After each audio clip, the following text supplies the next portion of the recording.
Well, he told Sean Payton, we can't bench Russell Wilson. He's worth a lot to us. He's like, oh, bet. We'll see about Russell Wilson. Yeah. So he was like, put him in the preseason. It's our third string O-line. It's all right. Put him in there. He'll be fine. Correct. Well, we need to see how he's going to run. So, I guess that makes some sense, right? I think he's explaining the playbook to him. Russell, this means the ball is going to go downfield. Oh, got it, coach. Mine's still Johnny. Like, I guess if you have a Netflix special and you're honest, that's cool. But Jesus, man, the fact that they haven't stripped him of his Heisman yet. I mean, all that is that was obviously that's craziness. But I mean, getting to the NFL and not studying, like, bro, like no film. Because that's something brand new. I've heard bad work ethics, but not. Marcus Russell says. Yeah, but he didn't even make it. He didn't even make it like 4 games. Come on, but Jamarcus Russell got drafted. Why? Because he threw a ball 90 yards on his knee, which again is a football play that you have. It often happens, right? Like, I don't understand why they fixated on that thing. I get he's got an arm, but there's a lot more to being quarterback than having an arm. So yeah, I thought the Johnny thing was crazy, but maybe that's just me. I think Striker's right though. Cancel culture, right? I'm still waiting for them to say, all right, we want your Heisman now. But if not going to take it from him, then give it back to Reggie, man. Right. And you should give it back to Reggie now, anyways. I get he broke the rules, but look at everything now, right? The NIL and all that stuff, and kids are getting paid anyways. Just give it back to Reggie. He didn't deserve to take it away. So he took some money. Oh wow, man. Why is that gonna? Why is it? Because college has always had the amateur status, right? Which is why they took away the Heisman for Reggie. But why, with NILs, anybody with half a brain is gonna align that to your college. Like, it's gonna be a secondary form for good colleges to have that. It's going to be. It's just making it public now. But yeah, but look, man. In the time that Reggie took some money, how much money was USC, the NCAA, and everyone else making off his name and image? A lot. Well, we found the Johnny football fan. Why? Because that's literally what he said in his. No, but it's true. That's why the NIL came around, though, right? I mean, that's why all this is the way college football is now. Well, it's not fair. I mean, they would do a college football game and they would have quarterback 15 that did a prayer at half field. That's not Tim Tebow. Like, oh yeah, like it's Ben Bebo. Come on, guys. Exactly. Well, that and let's be honest, dude. Look at how much. Just go back to the money. It isn't fair. They have the amateur status, but man, they're making. But when do you draw the line? How much does high school football make off of football? Yeah, but they're not selling your jerseys. They're not. You know what I mean? Like, high school football makes off of football what they take in at the gate. Period. Gotcha. And whatever the booster club. Look, there's a difference though, right? The school makes what they take off the gate. The booster club, they still don't spend it on the kids. They have to have a booster club, and the booster clubs raise money to buy the kids. All the extra swag, right? The shirts, the T-shirts, all the extra goodies that these kids get. So high school is 100% different. College, however, is billions of dollars, bro. Yeah. They're selling your likeness, your name, your everything. Only as a college athlete, you're not getting anything. Hey, you know what? If I'm a great college athlete and you're selling my jersey, maybe I should get a small percentage of it. Yeah. It's not going to affect the way I play because I'm going to want to stay on top and be the best. No, but that the colleges today are lining up, NIL scholarships and getting athletes, and it's going to be weird to see how the dynamic changes with that. And then like, for me, it's interesting seeing like Dion, as I guess a celebrity at some point can kind of or bring in people. I guess that's probably the better way. Bring in people and bring in money that some other college couldn't get another way. So I wonder if Colorado will actually be relevant with him. Well, the thing with Dion is, as far as bringing in kids, is based on I am Dion, right? I'm prime time. Come play for me. And kids aren't all flocking to him because I am prime time. Cool. But now, hey, come to Texas. We've got NIL deals lined up for every player I want and need now because all the rich alumni, right? Like, hey, Matthew McConaughey, we want so and so running back, 5-star stud, but we need a little money to set up his NIL. Well, Yeah. all right, all All right, right, all right, all right. All right.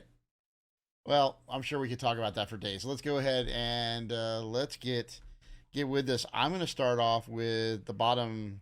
Well, I think we all agree there's a couple teams on the bottom. Let's start off with random team number 1. Let's do the Titans. All right. So the Tennessee Titans, they've got they signed wide receiver Chris Moore. Nick Westbrook re-signed. They've got a offensive guard Dillard, or offensive tackle Dillard, offensive guard Brunskill, Corey Levin re-signed. Arden Key signed. Linebacker Al Shazier. Ben Newman, cornerback Sean Murphy Bunting, and a long snapper. They lost Joshua Dobbs, running back Hillard, wide receiver Conley, wide receiver Holster, wide receiver Woods, tight end Austin Hooper, tight end Swam, tackles Clark Lewin, guards Daly Davis, and center Jones. Edge rusher Bud Dupree went off to the Falcons. Edge rusher DeMarcus Walker went to the Bears. Mario Edwards to the Seahawks. Kevin Strong to the Cardinals. Linebacker Coles, Cunningham, Long, Basham. Cornerbacks Johnson, Maben, Mitchell. Safeties Adam, Kalu, and the kicker. So the only thing the Titans held on to was the cook. They've got a first-round pick, which is a tackle, Peter Skoronsky. They got a second-rounder, quarterback Will Levis. Third-rounder, Ty Spears, running back. Fifth-rounder, tight end Wiley. Tackle Duncan in the sixth. And wide receiver Dowell. Looks like the offensive line's ranked 32nd. The defense ranked 24th. Your starting lineups: Ryan Tannehill, Derrick Henry, DeAndre Hopkins, Treylon Burks, Kyle Phipps, tight end, a guy whose name I can't even enunciate, Okinakawa. And that is your Tennessee Titans. Rest in peace. Rest in peace. What do we have, man? I have the Titans. I guess I'll start it off. Yep. I have the Titans at 6-11, and I think I'm being a little generous. Not really. Look, they upgraded the receiver position. They still have a great running back. Their biggest problem, though, is what's his name? Tannehill. Tannehill, that guy. They still have the same quarterback. What is the difference in going out and getting DeAndre Hopkins if you still have Tannehill throwing to him? I don't think it helps a lot. I just don't see enough improvement in this team to say, wow, they're going to make a run to the playoffs. I don't think any team in this division, other than the Jags, are really any good. I don't think they're going to do great. I'm not going to spend a lot of time on the Titans today because we already know what they have. They have King Henry. Now they have D-Hops. Great pieces. I think they should have off-seasoned their quarterback. Malik Willis, I don't know about that guy yet either. I don't think he had a very good preseason game. I think that your problem's still at the quarterback position, and without that improvement, you don't get over the bubble. I don't think they improved their defense. I think Derrick Henry is on, and you heard it here first, the downslide of his career. And that guy has been taking too many beatings. Do we know how many carries he had in the last 3 seasons? He was 349 carries last season, Uh, and 219 the previous season, but he only played 8 hurt. games. So, and 378 on 2020. Man, anything near 350 and above, bro, you're taking a beating, man. That is a lot of carries. I mean, break that down. A 16 game season last season, right? What did he play? 16 or 17 last season? He played 16. They played 17 last season. But All he right, played so 16. divide that by 16 games, and what do we got? Math hard. Hold on, I'm taking my socks off. I mean, it's about 20 to 25 a carry, somewhere that, or 20 to 25 a game. Man, that's a lot of carries in a game if you think about it, man. And a big guy like him ain't nobody going and wrapping him up. They're coming in he's taking a beating. There's a lot of guys bouncing off of him and a lot of this, but Think about that. How Our- many yards after carry? Our he has. chat He has is told us taking- it is 21.875 carries per game. Thanks, chat. We don't do math on this show, right? This is football. This is But the beating he is taking every game is adding up. And he's been in the league how long, Calvin? I guess it would help to have. First year was 2016, so this will be season 8 for him. Jesus. You're on the back slope of a physical running back's career. I mean, He dude, is physical. dude has had. Well, I mean, so his first 2 seasons, he didn't have a. He was under 200 carries, but I mean, literally, he's been the bell cow back for Tennessee since 2018. Back slope, probably. It's unfortunate, but we all know the average lifespan of a running back is what, 7 to 9 years, if you're lucky. I mean, for premier backs, yeah, it's probably. I think the average NFL is like 3 or 4. So back slope, bro. Adding D Hops is great, but you still got the same quarterback, and you have an aging running back that was great at one time, but King James is going to be, checkmate, MFer, you out. So I don't see the Titans doing better than 6-11. Yeah. So I've got him at what 8 and 9, I think I put him at. The only reason I do is because their schedule is like the 5th weakest overall, and so I mean, there's games that they shouldn't be playing, and yet they're gonna play and win just because they've got such a weak schedule. But I could easily be. I mean, Vegas has them 7.5 as the over under, and I could easily see, being lower than that. So. My big thing, and I'll be honest with you, is they have no offensive line. Their offensive line is like a turnstile right now, and I just don't know how they do it. And Malik Willis is not the quarterback. Malik Willis is not their quarterback. Are you kidding me? They'll stack 8 in the box and say, "Go throw it on us," because that's Malik Willis can't throw the ball, and everybody knows that. And he doesn't have the speed of Justin Fields. Right. All right. So, I'm tore up that the Titans are bad. It breaks my heart. We can tell. Yeah, I'm shattered. So, I think that D Hops is good. I think Tannehill is a he would be the 3rd best quarterback in the NFC. So I don't think he's bad. Malik's not the answer. The problem really is you're absolutely right about Henry. He's on the downhill. Tannehill can't win the game by himself. I think him and D Hops are going to have some moments, but there's nothing else. If you looked at fantasy relevance, you're not taking. If you're smart, you probably don't take. The running back. You don't take Henry in the top round. Like you probably. I mean, I wouldn't anyways at this point with the way the league's set up. But well, if he's there, he's probably in the, I don't know, 10 to 15 running backs. That you want to get just because he's probably not going to make all 17 games. He's had a huge load. He's a big back. 8 years.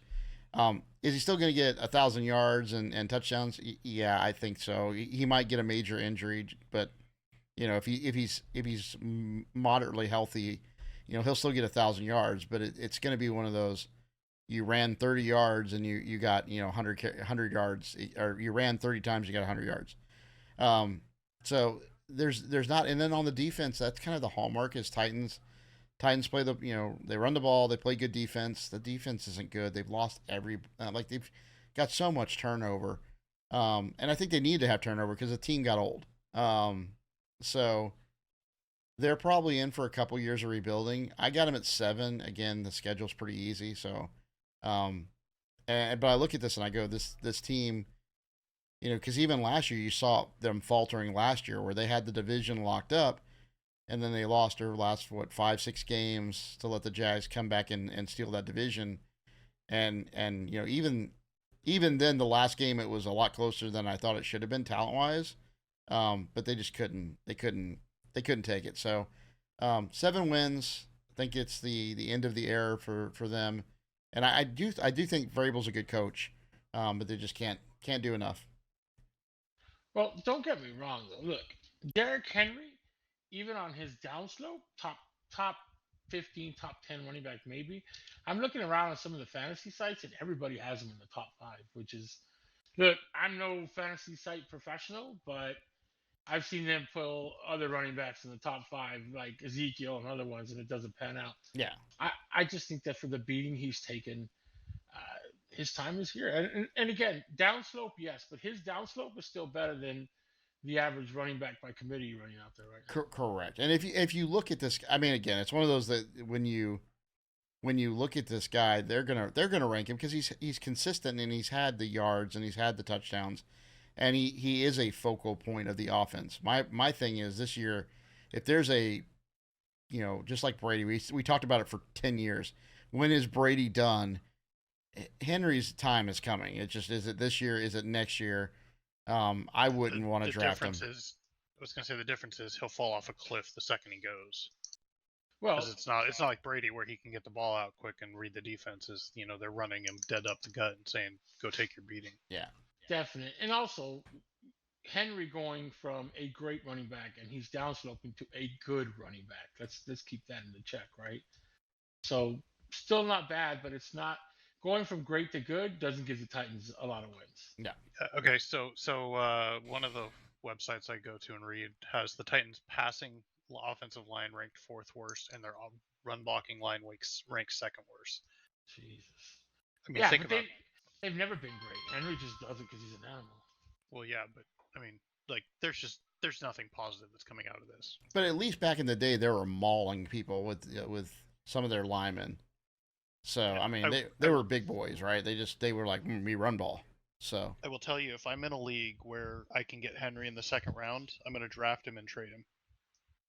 so after the first week where he actually does decent, I mean, yeah, that he to me he's one of those fantasy running backs that will be there for me because that's my kind of luck. Where I'm like, I don't really want this guy, but he's better than he's better than the other people there. So fantasy tip, boys and girls. Fantasy relevance. I've got D Hop still being relevant.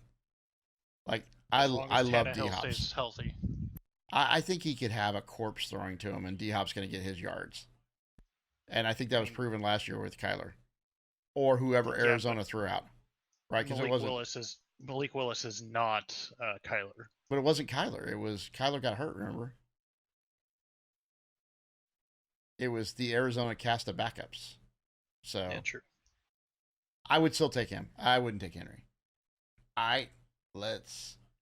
So just to recap, Texans, Ripper's got Titans. Ripper has him at 6'11". I've got him 7'10". You got him 8'9". All right. Next up, we're gonna go with the Houston Texans. They signed Case Keenum. Running back Boone, running back Devin Singletary, wide receiver Noah Brown, wide receiver Robert Woods. Tackle. Yeah, he's still around. Which you drafted him like forever. Every season. Yeah, I love that guy. Tight end Andrew Beck, tight end Dalton Schultz, tight end Eric Tomlinson, tackle Greg Little, tackle Laramie Tunzel re-signed. They got a couple linebackers and Littleton and Perryman. Shaq Griffin, who's I think a really good quarterback, although he was hurt last year. Tavarian Thomas, safety Stewart, safety Ward, center Quisenberry, edge rusher Winovich, and a guard Shaq Mason, who was acquired in a trade. They lost Kyle Allen and Jeff Driscoll, which are quarterbacks. They lost the ghost of Rex Burkhead, Royce Freeman at running back. They lost Brandon Cooks, who they traded to the Cowboys. Philip Dorsett, wide receiver, went to the Raiders. Wide receiver Chris Moore went to the Titans. Jordan Adams to the Browns. Tight end O.J. Howard to the Raiders. Guard McCray. Center Bell. Linebacker A.J. Cann. They lost their edge rusher Green. Edge rusher Okawakwan. Mario Addison at defensive line. A linebacker in Raven Maben. Cornerback in Smith, and a safety in Owens. They drafted C.J. Stroud in the first round. Linebacker Anderson Jr. In the first round. Second, they got a center Juice Scruggs. Third, they got a wide receiver Dell. Fourth, they got a defensive end Horton. Fifth, they got a linebacker Tutu. Not kidding. Sixth, they got center Patterson. Sixth, they got a wide receiver Hutchinson. And the seventh, they got a safety Hill.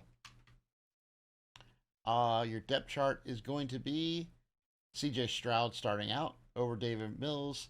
Running back David Pierce, Nick Collins at wide receiver, Robert Woods at wide receiver, Noah Brown at wide receiver, and Dalton Schultz at tight end. They're projected to have the 14th best offensive line and the 21st ranked defense. That is your Houston Texans. So I'll start first, and I have them at 3 and 14, and I'm probably low on that, but I just don't think C.J. Stroud, the game is nice to him this year. I think they're going to stick with him all year. I think they need to. I think they need to get him some play time. But I just don't see how they win a ton of games this year. And that where I say I'm maybe under is I think C.J. Stroud. I could be wrong on C.J. Stroud, but rookie quarterbacks just don't fare well in the NFL. But D'Amico Ryans is also a pretty damn good coach, so I'm willing to give some benefit of the doubt there. But I'm not going to bet on him. That's for sure. Well, Uncle Rico? No. Well, He will not. I got a mouthful of nuts.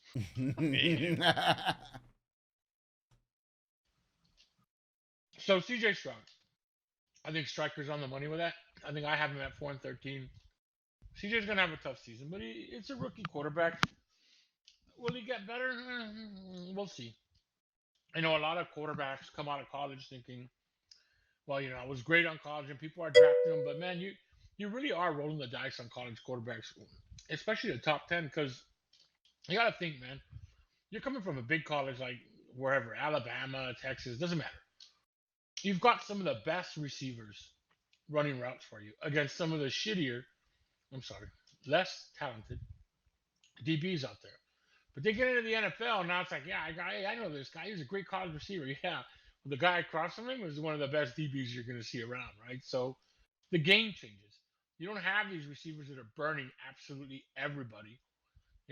So everything changes. How you release the ball, how fast you release the ball, everything changes. Now you have, a professional DT coming at you that, oh, he's too slow. All of a sudden, this, 400-pound mammoth is running a 4.640, right? Like, it's crazy. The speed is different, everything's different. So they got to get acclimated. And not all quarterbacks do. Some just fizzle, and some they do acclimate and they get better. And because talent is talent, right?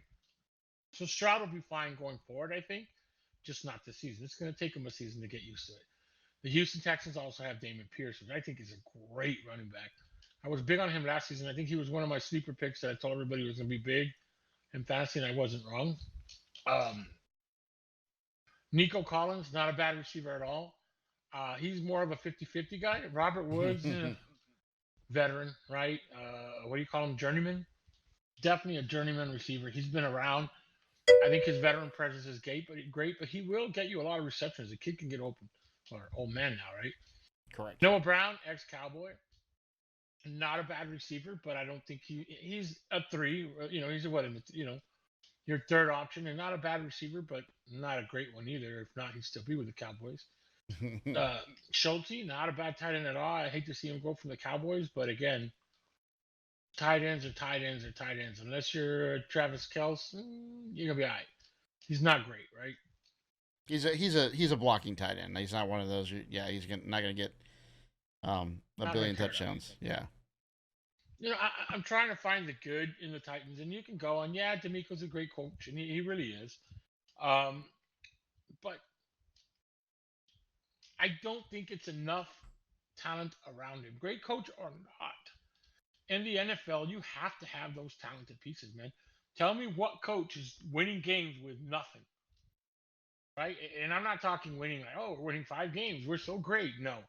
Tell me what coach has no real fantasy relevant pieces, because you can break it down to that, and is winning the Super Bowl or getting deep in the playoffs. Yeah, There isn't one. They're not. Yeah.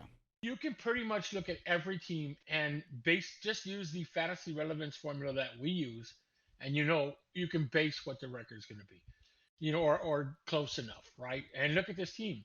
Again, are you drafting C.J. Stroud in the first 5 rounds? No. Damon Pierce, I would draft him in the third-ish round, maybe fourth, maybe. You're not drafting any of those receivers to like round 20. Schultz, Robert Wood, half of those will be undrafted, right? Robert Wood probably won't even get drafted.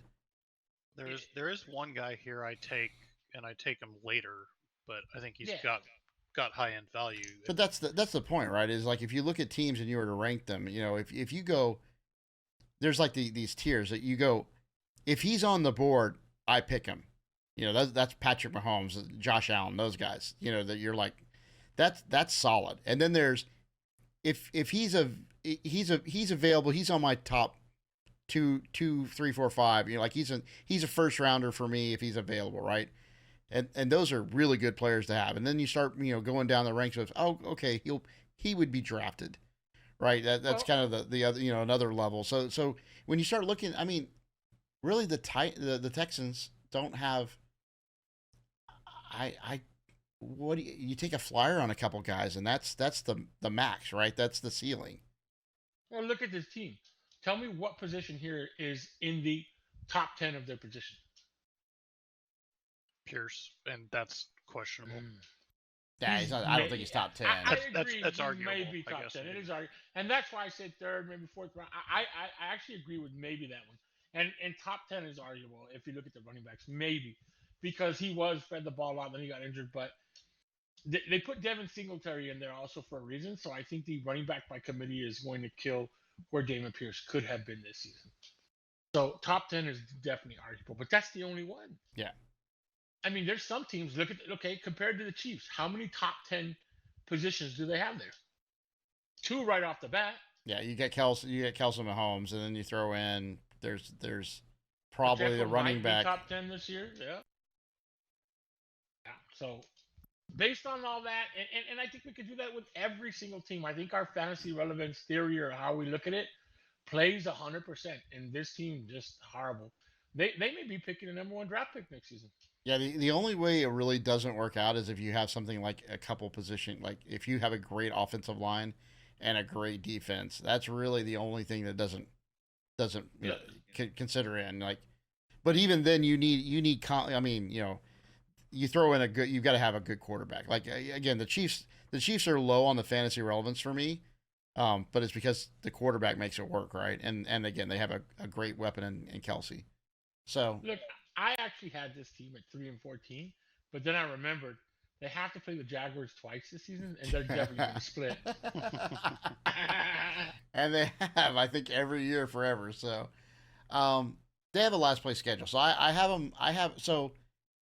If you look at C.J. Stroud, this is for me why is in 2021 he was through 71.9% completion percentage, 4,435 yards, 44 touchdowns, 6 picks. Like that's great no matter who you're playing against. Then he followed up in 2022 with a 67% completion percentage, 3,600 yards, 41 touchdowns, 6 picks. Now he also went this, replaced Justin Fields. So, I take that. I take everything with a grain of salt. I think he's gonna, again, he's gonna get thrown in there. He's gonna take his lumps, but he seems like he's got some raw talent.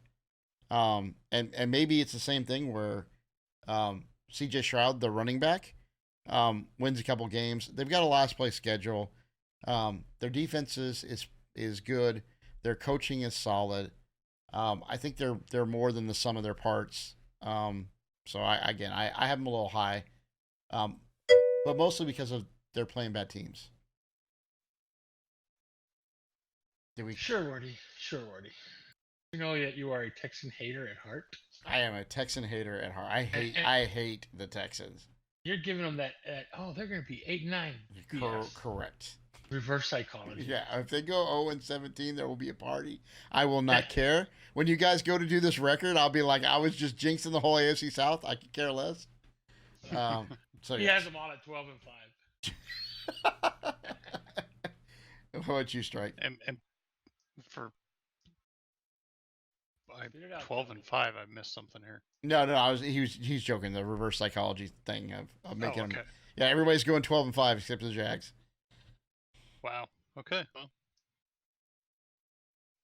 I missed the whole lead up to that conversation. I'm sorry. I was dealing with something else. Oh no, you're fine. No, I was again trying to jinx the other teams. That's all. It's all good. Yeah. Share the gummies, Calvin. So are we on to the Colts? We will be. Go ahead and segue, guys. So yet another team that doesn't have a whole lot at the moment. I mean, you got a couple of players that might be good, but another rookie quarterback. And I think we roll them I'm rolling them at 5-12, which is where your 12-5 threw me off. Because I was like, wait, did he read the record wrong there, or what's going on? That's funny. So talk to us about the Colts there, buddy. Give me a second. Both of them at 5-12. All right. Our Indianapolis Colts. They've got Gardner Minshew. So that's going to save the day right there. The mustache from the team formerly in the Pac-12. I really love Gardner Minshew. Like he's not a starting quarterback, but I still love him. He will be with the Colts week 5. True. And he might get revenge a couple games against us. So it's all payback. They got Pharaoh Brown. They got Isaiah McKenzie. Wide receiver Dullen. They got Taven Bryan. They've got edge rusher Ikubun, former Cowboy, right? Oh no, that's not a Cowboy. They got edge rusher Lewis. They got linebacker Speed, and they signed a kicker. Their losses: they lost Foles, they lost Ryan, they lost Paris Campbell at wide receiver. They lost tackle Kelly. Tackle Pryor, edge rusher Banju, edge rusher Ngakwe. They lost linebacker defensive lineman Coward. They lost linebacker Okira. They lost cornerbacks Faison and Gilmore. Safety McLeod. They lost their punter and their kicker and Hackett McLaughlin. Your draft picks are Anthony Richardson, quarterback, round 1. Cornerback Brandt. 3 round wide receiver Josh Downs. Fourth round they got a tackle Freeland. 4th they got a defensive end Agabore. 5 they got cornerback Rush. 5th they got a safety Scott. 5th they got a tight end Mallory. In the 5th round they got a wide receiver running back Hall. 6th round, they got a linebacker, Leo. 7th rounder, they got a cornerback, Jones. In the 7th round, they got offensive tackle, Jake Witt. Their offensive line is ranked to be 24th. Their defense is the 10th overall. Starting quarterback is either Richardson or Minshew, with good old Sam Gunslinger Texan at 3. They get Jonathan Taylor at running back, Michael Pittman Jr. at wide receiver, Alex Pierce at wide receiver, Isaiah McKenzie at wide receiver, tight end Granson, and that is your Indianapolis Colts. Boy, I mean, I'm going to start off. Oh my God! Subscribe and hype. 1, 2, 3.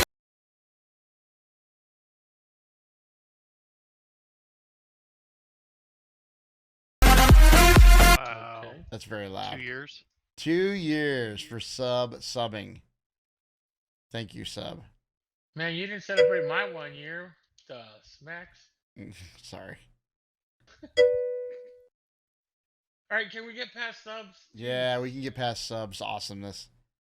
Sub, go crawl back into your hole. But keep subbing to Wardy. He likes it.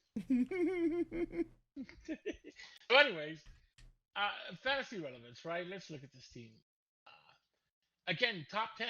Do you see, other than Jonathan Taylor, who possibly top 10, let's see how he gets back and how he does, right? Healthy Jonathan Taylor, I'm saying top 10, but what is their O-line ranked at now? Because they didn't make a lot of, to me, the Colts kind of just downgraded and went downhill and were like, hey, let's go to the draft. And it's like, 24th to answer your question. Exactly. Like, hey, let's go address some things we need in the draft. They're like, you know what? Nah, let's just get all cornerbacks. Like, I don't know what they did to really make the team better, other than getting Mustache. But they've got an old Texas quarterback. They got Mustache, and they got this kid Anthony Richardson. I just don't see the improvement. I don't think that Jonathan Taylor comes back. When does he get expected back? Do we know? I think it's week 1, right? Is he? All right. Taylor, yeah, he stepped away for personal reasons, not because of well, his and contract, it's so. oh yeah, the contract fund is part of it. Remember, so because the owner said they wanted to well reset the value on running back. Yeah, that was the great conversation they had there. He listen, man. With a bad O line and everything else, Jonathan Taylor's hoping to ship him off somewhere else. To be honest. Yeah. This team just isn't good either, and there's an exact reason why I have them at 5-12, just like Stryker. They're Texans and the Colts and the Titans just look trashy, and again, they're NFL players, but yeah.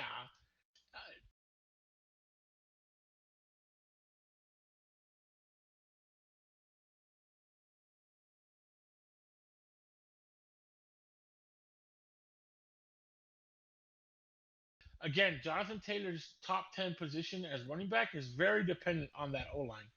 Unless you're King Henry, big difference. But this team doesn't look good across the field. Gardner Minshew is the starting quarterback by week 5.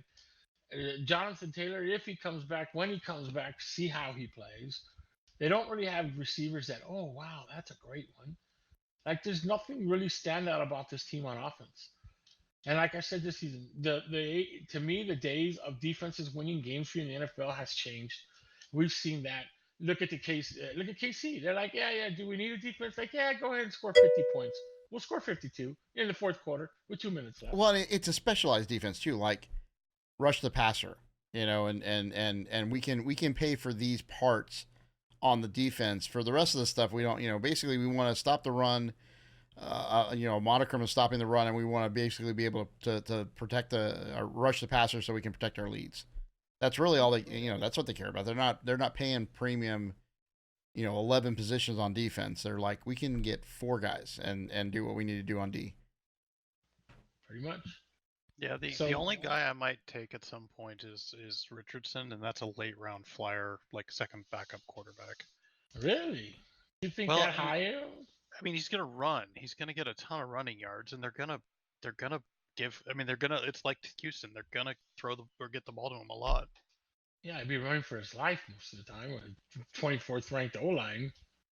That kid's gonna be Maybe I get what you're saying, but I don't see them doing very well either. It's gonna be them and the Texans fighting for that number 1 draft pick. I just don't know what happened to Taylor. So in 2020, his first year, he averaged 5 yards a carry, 1,100 yards, 11 touchdowns. Second year, 5.5 yards a carry, 1,800 yards, 18 touchdowns. Really good offensive line.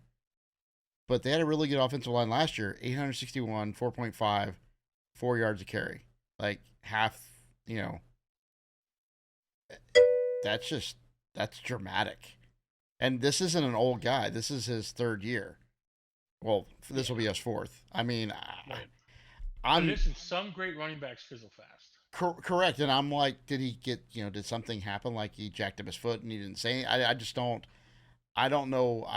Somebody that young to have a drop off that bad and not a corresponding, like, oh, I blew up my ACL, is a little strange. I don't know where to draft this guy because, again, in my head, line ain't no better. Was last year an aberration? And if so, why? And of course, the contract talk isn't making anything better, right? So their superstar player probably doesn't do well. They're either going to have a journeyman quarterback who can't, has not shown to be able to take a team that's in the lower half of the league anywhere.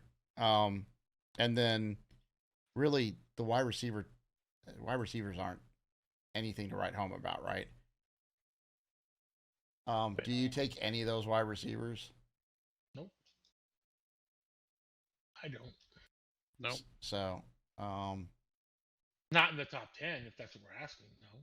yeah. If Peyton Manning was there, do you take any of them? So maybe Pittman. Pittman, I'd probably go on Pierce too, just because he's gonna. I mean, if Peyton's there, he's throwing a ball a ton of times. But yeah. You know. So we got him. We got him 5-12, 5-12, 6-11. Some of these guys, and you've seen in the NFL that they leave for personal this and personal that. Look, man, there's a lot of back end we don't know about some of these players. Let's go with Kareem Hunt, right? Yeah. Right. Great running back, and then all of a sudden, he's over here slapping people around. Ray Rice, stuff like that, right? Those kind of, and it's not just running backs; it could be any position. But there's so much we don't know about their character, about the type of people they are. I mean, look, we just saw a Netflix thing about Johnny Manziel, right? There's so much we don't know about the back end part of it. So is this the beginning of the end for him, right? Is there more to it? Look, man, a lot of these kids are from poor neighborhoods, stuff like that. Now they're millionaires, bro. And look, you at his age, you give me $10 million. At your age, you give Ripper that much money at his age, and there's probably going to be problems. Yeah, you do it at 24. It's terrible. I'm in Thailand with Johnny the Jr. ladyboys. So, but yeah, which is why so didn't the Cowboys hire for certain people like a I'm going to say a chaperone for lack of a better term. When Pac-Man was there, they had a chaperone for him. And it's still, that guy was crazy at one point. Oh, so was Irvin, right? I mean, you guys have had some characters.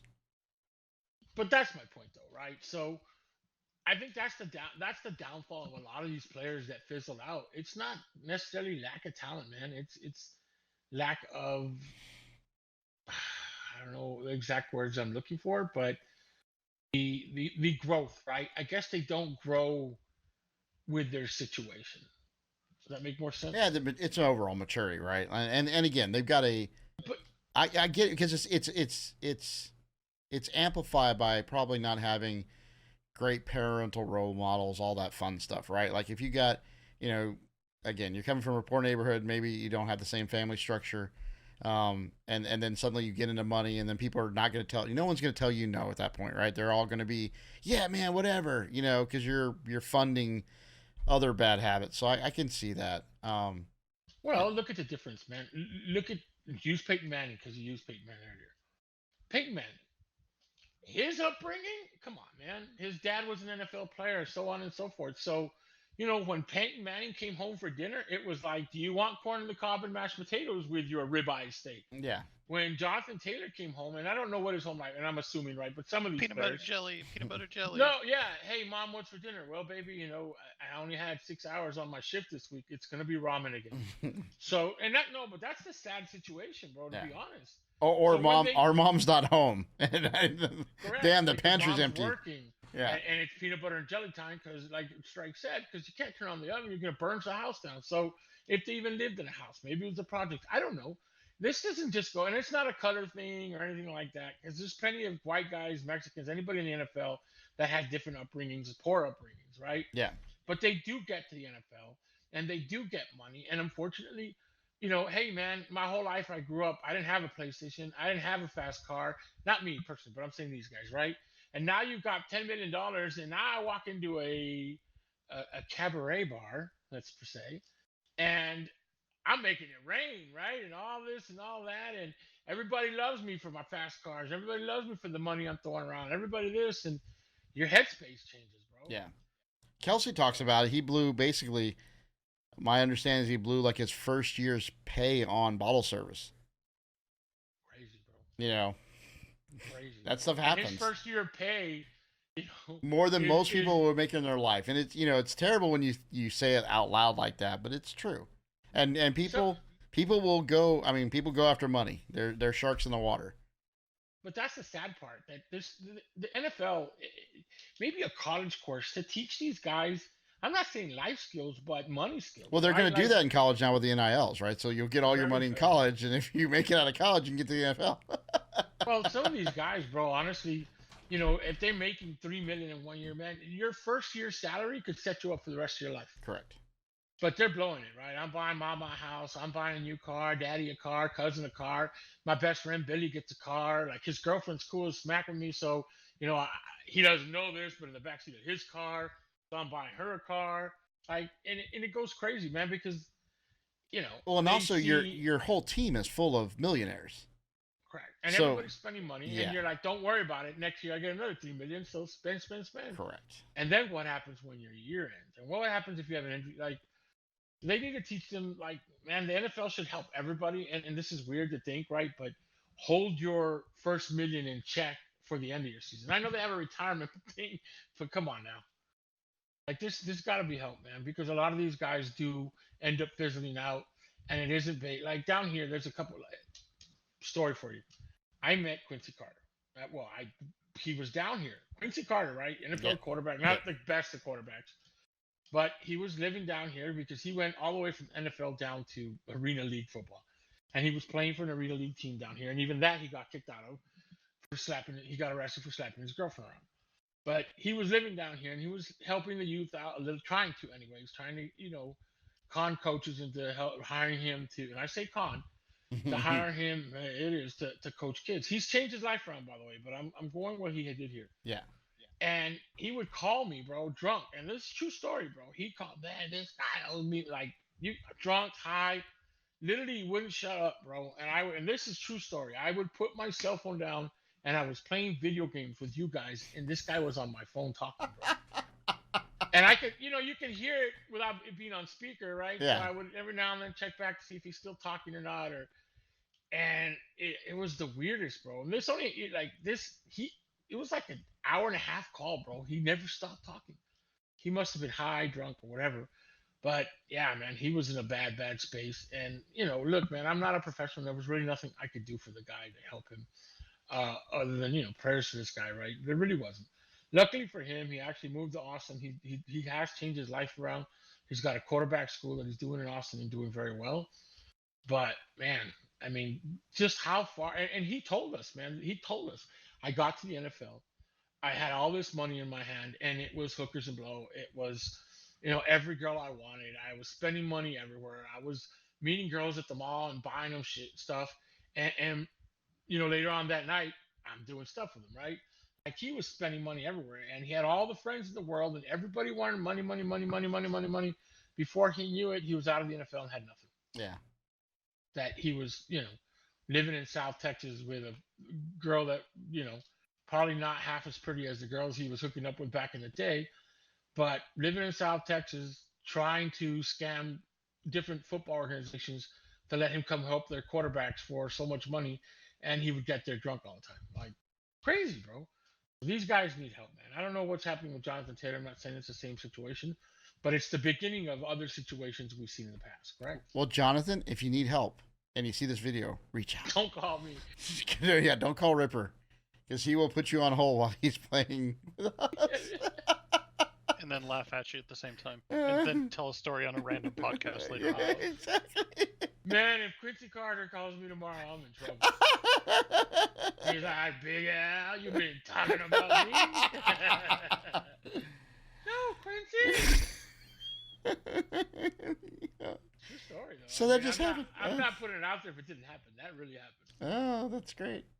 The fact that at some point you're randomly got a cell phone next to you while we're doing something else completely different is amazing to me. You might have been talking to Quincy Carter while we were playing Call of Duty or something. You know what the saddest part of all that is, though, bro? Being a Cowboys fan, when I first met him, You were I like was giddy. starstruck, Yeah. Like, hey, man, I don't care if he ended up being a not so good quarterback for the Cowboys. He was still a Cowboy quarterback. And being a fan, I was so excited. And then after talking to him for a while, like Less and 30 less, it minutes, just kind of like wore off. In the first 30 minutes, bro, I realized, like, wow. And what a that's sad the thing. lesson. Never meet your hero. But he's changed his life around. And the last time I talked to him, he was doing really well. And, God bless him, man. I hope so. All right. Yeah, we're probably gonna get sued. Great. All right. Last. That's Ripper. He lives in Corpus Christi, Texas. Sure. Alaska. He lives in Corpus Christi, Alaska. So, all right. Next up, the Jags. Last but hopefully not least.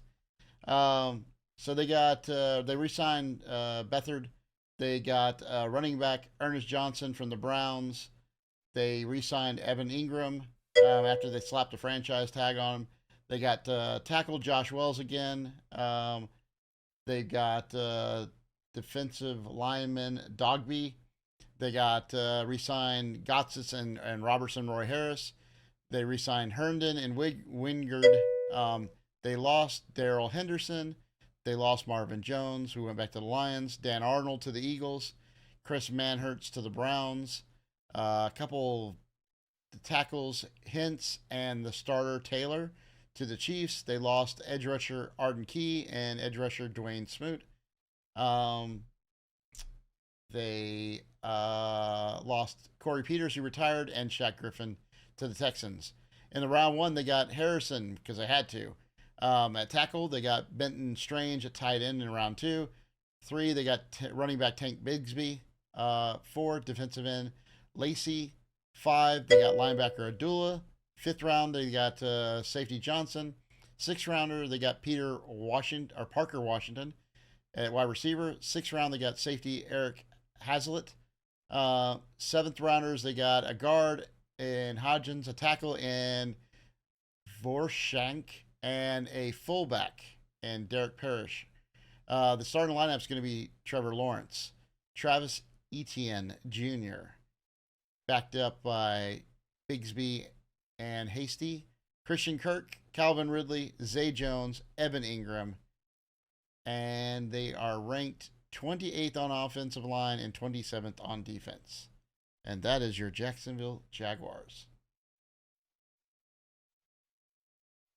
Well, you want to tell us, since they're your team, what your thoughts are? So, I, in my head, go back to last year and say this team caught on in the second half, but they barely got to the playoffs. They had to beat the Titans. Then they had a debacle in San Diego that they somehow pulled a miracle out and they won. And then they went to the Chiefs and they lost by, 7 points when it was all done. But really, the Chiefs had control on the entire time. Then they go out and they add fantasy relevance in Calvin Ridley. And they got extra. I mean, players are getting. This is a young team. Players are getting, older and in their primes. Channel was kicked from the server. This is. Bye, Hurley. This is to me, Lawrence is the man. Etienne is the man. Ridley is the man. And I think that you've got Kirk and Jones as good pieces, and Ingram's probably in the top 5 tight ends in the league. I wonder about our offensive line.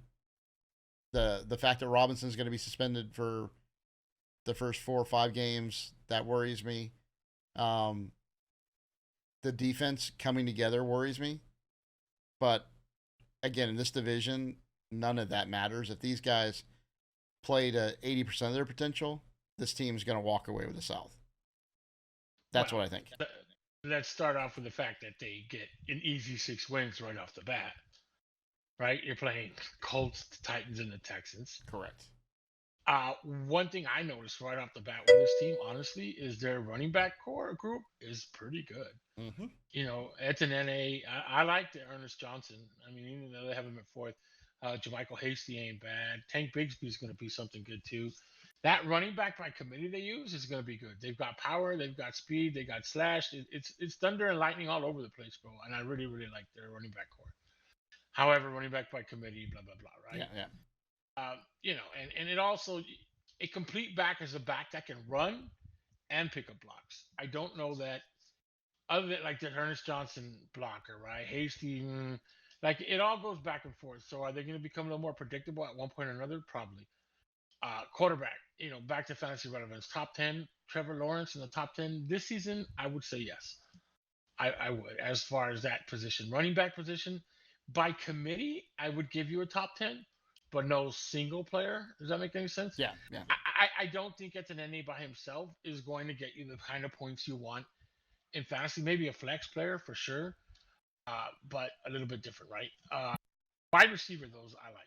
I like Zay Jones. I like Kurt Christian, and I really like the fact that Ridley is back, and the fact that you all picked him up is huge. I think he's got he's coming back into the league with one not necessarily a chip on his shoulder, but like, hey, F you for dumping me for a season. I'm pissed. I'm gonna go show everybody that I am still gonna be the man I was projected to be before I got, because he was an up and coming receiver. Yeah. He was already kind of there, right? So great addition. I mean, for a fifth rounder and a cheeseburger, that's what we got him for. So correct, and I don't think the season off hurt you. I think Ridley's a number one receiver, bro. To be honest, and I think that's just. I mean, with Zay Jones, just awesome, bro. You're. This is why I have him ranked so high. Not again, 6 easy games, right? But the rest of the games there, you're going to lose some, but you're going to be pretty good. I think 12-5 is great and a good number, and I think it's a solid number. I think Sunshine has proven. I've never been a Sunshine fan, and you know that, but he keeps proving me wrong, right? Now Sunshine goes down, you're really in trouble, right? You got CJ Bedard. I actually like him, so I don't. I like feel him too. He likes to throw picks. Now, do I think he's is it the same? No, but he's a backup for a reason, right? Okay, so was Cooper Rush at one point, right? Come on now. Oh yeah. Without Trevor Lawrence, Jacksonville Jaguars don't go 12-5. You make the playoffs because your division is horrible.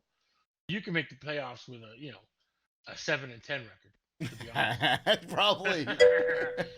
But without Trevor Lawrence, this team doesn't click the same, man. I'm sorry. CJ isn't going to get the ball to these receivers the way Trevor is. Trevor is becoming, and again, I don't want to jinx you this season. I haven't been a fan, but he kind of made me a fan last season, right? Yeah. He's played really well. You and I message each other during your games sometimes, and it's like, damn. Especially that Cowboy Jaguar. For those of you that don't know, one of the most annoying things ever is when you're texting someone who knows the future. So when you've got a 12-second delay and he starts texting things, you're like, uh-oh. Right. That hasn't happened yet in my reality. Oh boy. So yeah, that was great. But yeah, this team has done well to prepare itself to win more games, right? Now, given you have, like you were saying, probably the easiest schedule in the NFL almost. It's going to go really well for you guys this season. Playoff wise, man, I just feel this season that Sunshine is and your defense haven't even hit yet, but Sunshine is due for something, man. He's proven us wrong, man. I think that within a year or two, he's in the same conversation as Joe Burrow, and no one's in the same conversation as Patrick Mahomes. I think like we said before, he stands at the top by himself right now. Everybody else is second tier, but I think that Trevor Lawrence this season moves into that tier with Burrow, Allen, and Trevor Lawrence, and everybody else behind that. I really do. I think he's man. Look, he was a great college quarterback, and I said this earlier. It takes these guys time to acclimate to the NFL game. It's 100% different. He had these running receivers at Clemson that were phenomenal, right? Yep.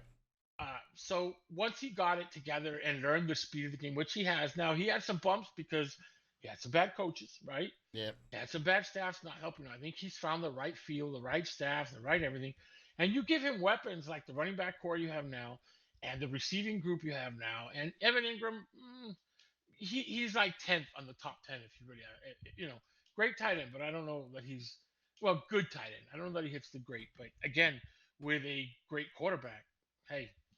I mean, Ingram's going to be good primarily because they've got – I mean, between Ridley, Christian Kirk, and Etienne, they've got the talent. So, I mean, Ingram's going to get his shot simply because of that. And the defense, now hit the defense, man. Your defense was awesome last season, and I don't think they really downgraded this year. I'm not sure exactly what you lost off of it, but I'm pretty sure they addressed some things and added more pieces. This team is primed up to make a not going to go and say AFC championship appearance, but definitely past the wild card rounds, or definitely past maybe even the second round. The end.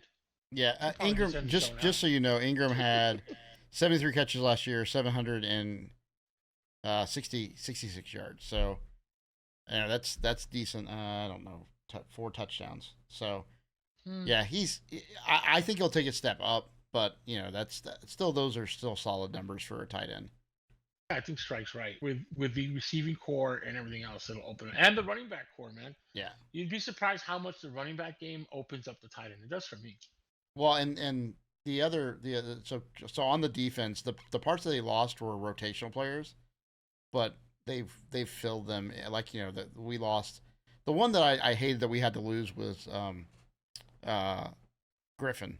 I liked him. I liked him when he was in Seattle. I liked him when we got him. The linebacker Shaquem. No, it's the cornerback. Oh, the cornerback. Shaquille, yeah. So yeah, he was good. But he just kept getting hurt. So, and he was expensive. So they let him go. But they've filled in nicely. So yeah, I think the defense is going to round out. And honestly, the big one is I think you're right. Calvin Ridley is a number 1 receiver. Which what that does is I didn't think Kirk was a number 1. Like he was trying to play a number 1. Now he slides to 2. And that no one understands that domino effect. When you're 1, you're playing their CB1.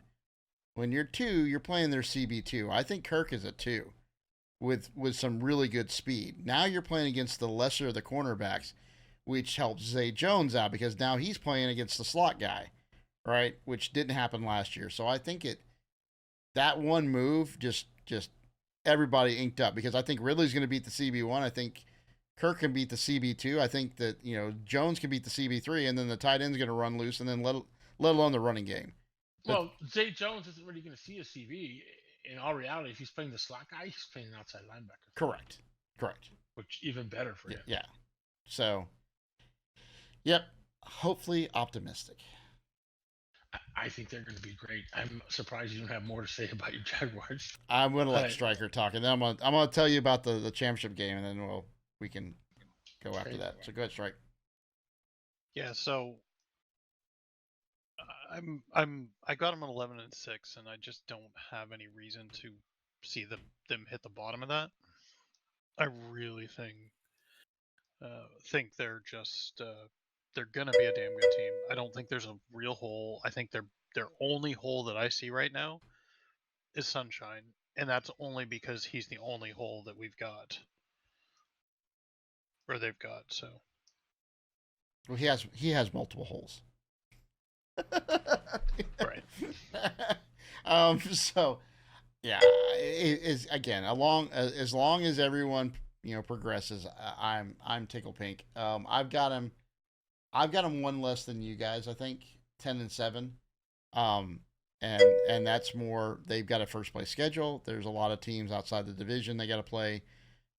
They tend to lose to the teams in the division, like away and home splits, for no matter what their year is. So I'm figuring the division still. Maybe I'm wrong and they go 6-0, and in that case, yeah, I can see if they go 6-0 in the division, then I can see 12 wins. But I go back to this team. I'm really worried about the tackle. That can really mess them up. So, worried about the tackle. Worried that the defense doesn't take a step back. Guys like, for example, if the edge rushers don't get pressure, that can be an issue. But I think they're the class of the division. I think they should be able to beat out those 6 teams or 3 teams, 6 games in the division. And then, so we're in the championship game. So if you guys don't know, I went to, or not the championship game, after the San Diego game, I had a chance to get tickets for the Chiefs Jags, and was kind of going back and forth on whether to do it or not, because I didn't have any delusions they were going to beat Patrick Mahomes. But we're sitting there, and basically the Chiefs came out, they were in control the whole time, and you could feel it, like it's like, I don't want to say it's playing with your food, but it's what it is. That's what they do. They're out there, and you feel it any time the Chiefs can just break a touchdown. And so they're going back and forth, and I think they got up. I want to say it was 14 or 10 to something, and basically, Mahomes gets sandwiched, and then you see him like hobble and you're like, oh, Mahomes got hurt, and then the next play he goes to hand off the ball, and he's hopping 1 foot, and that stadium you could hear a pin drop, just bink. So basically he hands off a couple plays, they get rid of the ball, they don't score on that drive, and the next thing you know, it's Henny's trotting on. And, for the slightest of moments, you're sitting there going, we can win this thing. It's close. They lost their franchise right there. And then Henny literally let him down like 97 yards and scored a touchdown. I think it was, at that point, it was 17-7. They made it a game, but, they ended up losing by a touchdown. And again, the Chiefs really never, once Mahomes came back in the game, it really never was a threat. It was, they were up 2 touchdowns and we cut it to 1, and then they would score again. So it was a great time, even though we lost. It was great to see the team. And then I just think of that team with Calvin Ridley from 2 years ago. Man, that's a nice thought.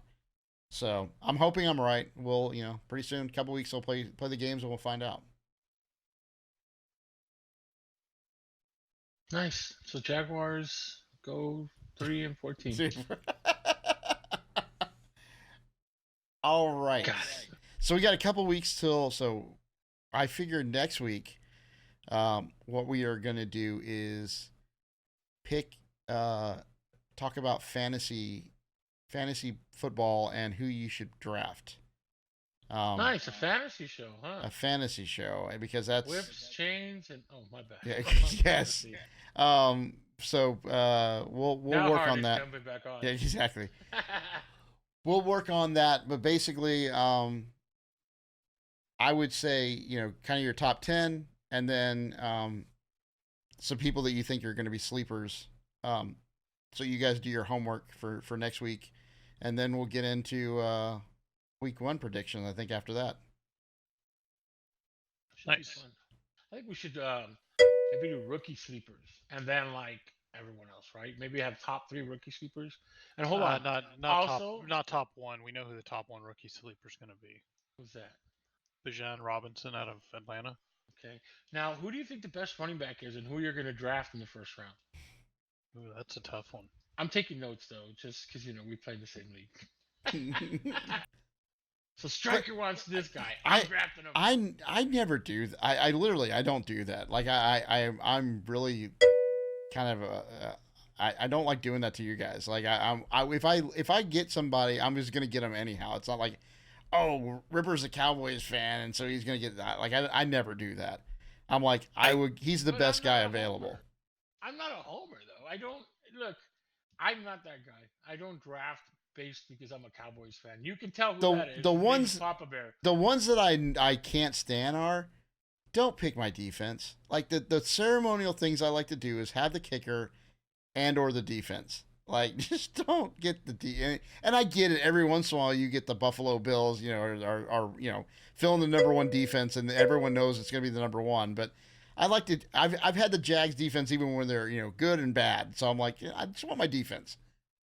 That's the one. I'm like, come on, you drafted my defense in the 14th round, you evil person.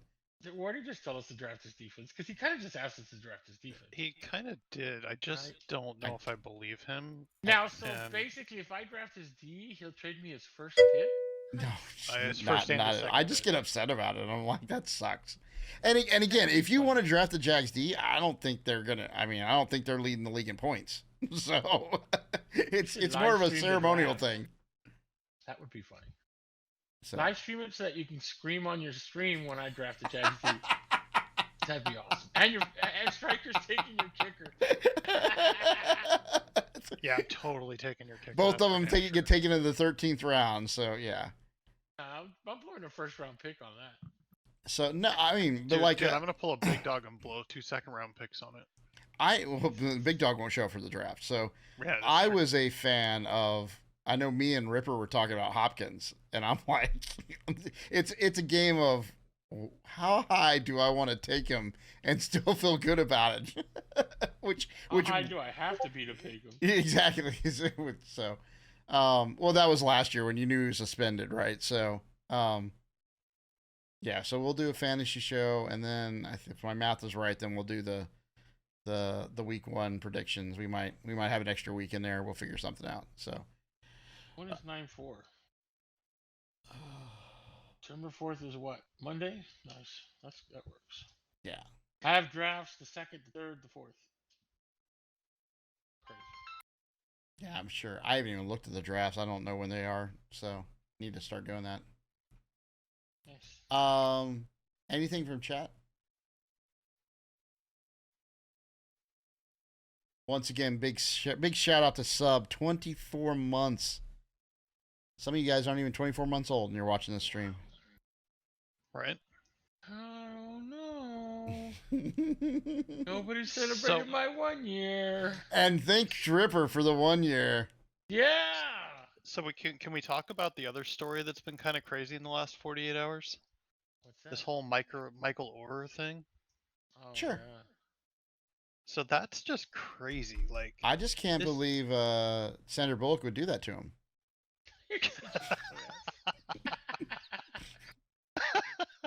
What? I really like her.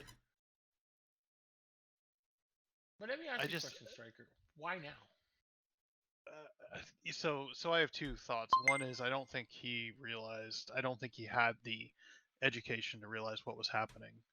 The second part of it, I think, honestly, is I think he probably is struggling for money at the moment. And, somebody said, well, dude, didn't you make any money off of, didn't you make any money off that movie and that story? And he was like, well, not really. Something happened, right? He was sitting around with his friends and like, man, that Blindside, you must have made a nice money.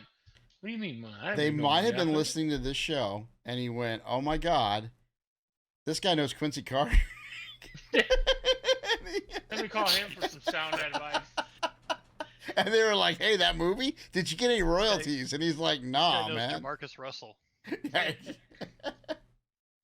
But I'm just wondering why now. It's been years, bro. Why now? And I get the education part, blah, blah, blah. But, man, look, it's been... When did that show come out?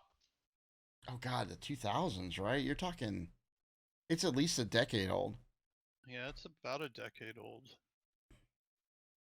The book was 2011. 2009, bro. 2009. So, 14 years? Well, he's not in the is Orr because he's definitely not on the Ravens anymore. No, he's not in. He's retired. There's a lot. Look, you read. I'm sure you start reading stories and stuff, and maybe he is short on money, maybe something. But man, it's just weird. Why now? 14 years, bro. You're gonna tell me after 14 years of that movie being out, now he's like, hey. You know what? Why not get any money? I want some money. It always comes down. I mean, I'm sure it's probably bad choices, just like we talked about earlier. And now he's looking at the bank account, going, "I spent how much?" I mean, education or not, he's not a dumbass, right? He wasn't sitting there and like, why did he think it was 6 years ago or 9 years ago, right? Like, come on. It just seems suspicious. I'm sure there's more to this. Now, given, right, if he was swindled, bamboozled, whatever you want to call it, I mean, he should have had something. It was his life story. Well, who sold because his life story? even the story, but even the story had that angle. Like the movie had that angle of, are they doing this out of the kindness of their hearts, or are they, taking this guy in and do it? Because again, he lived with them. It's not like he didn't live at their house. Eat their food. It definitely moved up a couple notches on the social stratum, right? So he was doing all of that, and then they got him, had connections to get him into Mississippi. One is you're doing it out of the kindness of the heart, and everything just kind of happened. And the second one is, well, I'm doing these things, and you're going to benefit, but I'm going to benefit too. Like neither one of those are, in my opinion, predatory. Like they're not. They gave him a place to live that he couldn't have lived it otherwise. gave him a lifestyle, gave him some stability, and helped him get into college so he could make it in the NFL. Like he was a raw prospect at that time. So I don't think even if they did help him out, that they necessarily owe him anything else. The thing is, the Tullys aren't poor. Correct. I'm reading that Mr. Tully sold his company for 220 mil. Even in the movie, he owned a whole bunch of Taco Bells or something like something that. like that. Yeah. Like, I don't know. I mean, There's it was just something weird. Tim McGraw too, so you had all the country music revenue coming in too. I'm just saying, Sandra Bullock has a lot of money. Exactly. Write him a check. Come Exactly. on, Sandra. But yeah, I mean, why now? There's something weird about it, bro. Well, Why not? Is he hurting? he probably ran out of money, right? He ran out of money. He had They a don't. book that he was talking about. He has a lot. I mean, I guess we got to check his net worth, right? Something's up. You're right. Maybe he ran out of money, something. But you know, what does he want? Well, obviously he wants money because he's suing. He wants money. Something here, a negative story, unless he paid him 15 million. Like, there's something going on, man. Poor guy. And if he has, again, back to the education of some of these guys, right? How to conserve the money, how to. It's not being rich; it's being wealthy, right? There's a big difference between being rich and being wealthy. There is wealth, man. That's money you have forever, and rich is money you have now. Right. Does it last long or not? Who knows, man? So they seem to think that he has anywhere between $16 and $25 million. There's no way he has that money. Who knows? I mean, don't- he's been out of the league since how long? 14, 15, something like that? 17? It said he had 8 years, so I think it's only a few years. It's a sad thing, man, but it does go back to the education of the financial wealth thing, right? How to spend your money, how to save your money. These guys get so much money. It's like, a poor guy winning the lottery, bro. You don't know how to protect your money, and you're just out there like, hey, you know what? I'm going to spend. Yeah, so his first contract was a 5-year 13.8. His second contract was a 4-year 20, but he played less than a year of it. He signed on the 14th of March and then was released on the 5th of February the following year. And then he signed a 2-year, $7 million contract with Carolina in 15.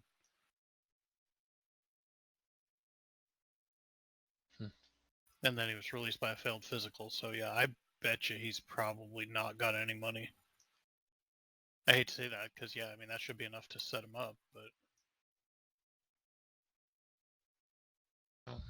Well, unless he's got 50 million and they want that 50 million. At this point, it doesn't even matter if they say a bad thing about him. I mean, anyhow. Well, I think that's our logical conclusion for today. So, chat, you guys Are we got giving anything? the final Sure. final comments? Whatever you want, buddy. Sandra Bullock should just pay the man. I think so. That's my thing. Striker, any shocking commentary? I think Sunshine's going to shock the world this year. 17-0, baby. Someone needs to buy Striker a decent fan. I'm in agreement that he's going to do well, but 17-0, he's been eating my gummies. Yeah, I don't buy that. So yeah, I don't. Yeah, not 17. He's automatically getting 6 wins though, for sure. I don't believe that either. It's like a head start to 17-0.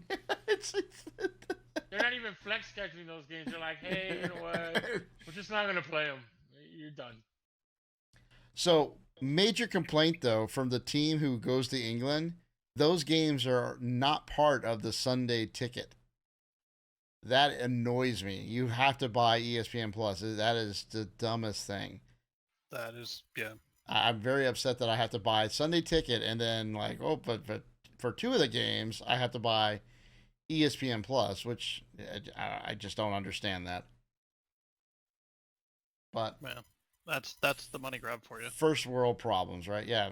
So I'm gonna be suing ESPN here. Bro, I mean after the deal the Pac-10 didn't take or Pac-12 didn't take last year. I will 30 sue million ESPN 30 unless million. they replace the Pat McAfee show with us, and then we will be fine. So you heard it here. Yeah, I'm all for it.